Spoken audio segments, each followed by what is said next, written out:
Good morning.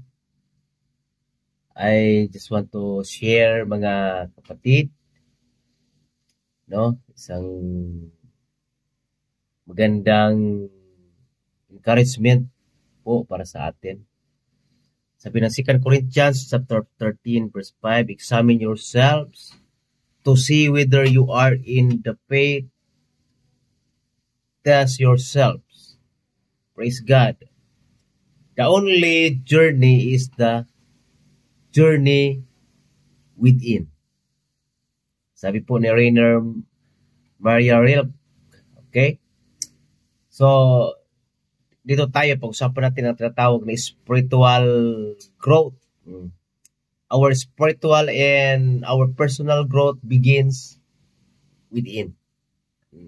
Yeah.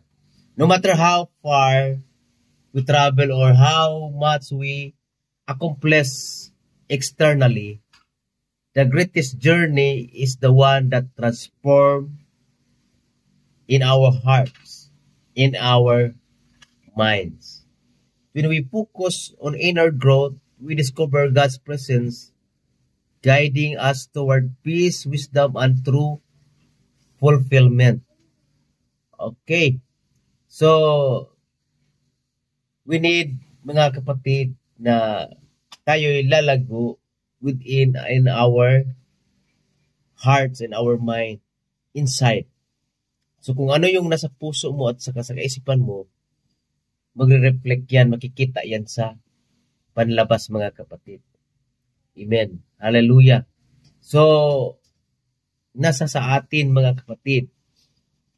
Kaya, ang tao ay lalago through the Word of God. Kaya this morning, nais po natin na tayo po ay lumago, amen, in our spiritual and our personal growth, mga kapatid, na ang Diyos ang nag-transform sa atin, binago tayo ng Panginoon. Ginawang naging maayos ang buhay natin through the Word of God. So, thank you, mga kapatid, and I hope is a very short message na magkapagbigay ng encouragement sa atin ngayong umaga. God bless you in the name of Jesus Christ.